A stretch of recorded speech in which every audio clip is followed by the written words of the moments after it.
And we are back for the spoiler review for Boku no Hero Academia. Heroes Rising. How did it end? Okay, so basically, Deku gives all for one to Byakuya in a team up, and you get to see them go all out like Super Saiyan, Dragon Ball Z style, and mess this dude up at the end. They wreck Nine and beat him. That's how it ends.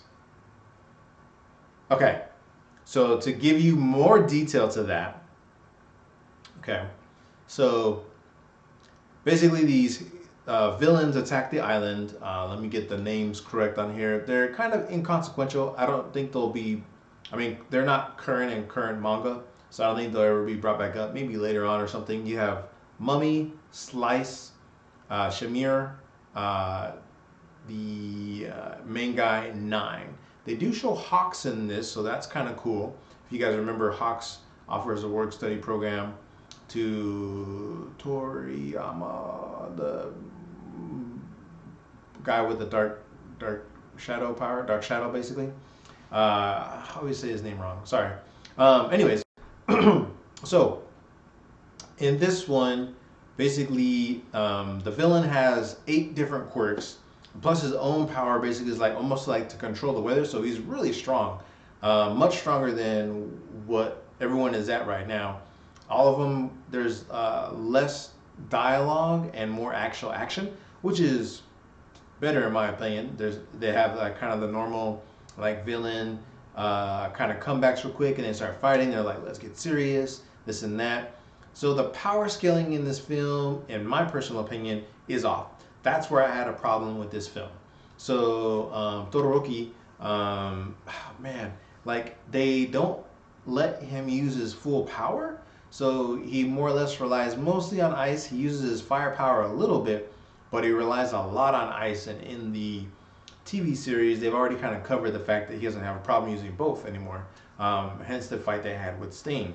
Now, this is all well and good for people who have not seen the anime or read the manga.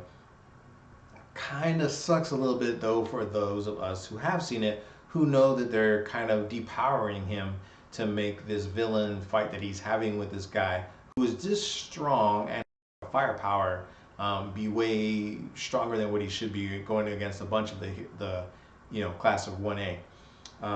The mummy guy kind of gets taken out by Byakuya, which is kind of expected. I like his his role in this film is really, really good. There's a lot of flashbacking to when All Might told the both of them that if they work together, then they can become great heroes together. And there's a moment where Deku is reaching his hand out to Byakuya, and he's like, if we work together though, he's like, we can make this work. And at that moment, he decides to transfer the power of All for One into Byakuya. Now here's where things get weird, okay? Prior to that, Deku decides to do like 100%, one for all, like kind of smash punch, messes up his left arm. Somehow, after transferring it, he's able to utilize 100% of the power again in another punch, but like throughout his whole body, and like kind of do a All Might lasting embers burnout type of attack to end up defeating the villain Nine. So the reason why I have such a huge problem with that is because Byakuya, who's also using the power now, right? His normal quirk is increased like crazy. And they both just get so strong from this. It kind of fizzles out because you're trying to figure out like, okay, why is Deku able to go 100% again? He's never been able to go 100% this many times, and nothing on Deku's side actually changes, right? He's just offering the quirk, he's finally transferring the quirk over to Byakuya. So why would he get stronger all of a sudden just from doing that? That part of it doesn't make sense. So I'm going to say that's kind of a bad plot hole, because what happens is after they beat him, Byakuya gets knocked unconscious. because of, you know, the strain of the power on his body. Same thing with Deku. And then like when he comes to, Hawks and the army and everyone has shown up, and he comes to, and he's like telling Midoriya like, oh, it's okay. You know, I don't regret giving you the power. Everything's gonna be all right. And then All Might happens to start seeing like the All for One power, and he's like, oh man, the previous successors granted you a miracle, and the power is returned to you. Since Byakko got knocked unconscious, the transfer never completed. So that scene was perfect in the sense it gave them a momentary power up, kind of like Super Saiyan style, and it goes away, and Deku still is able to pursue him being the greatest hero, as the story always tells us in the opening.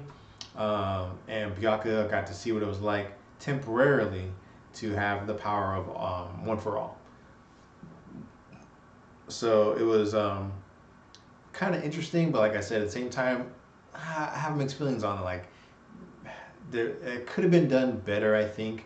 And the whole reason why, they have to fight this villain in the first place is because they get sent to this island to do, basically like a hero commission, right? They're there because the previous island's hero has retired. They have a heroless island.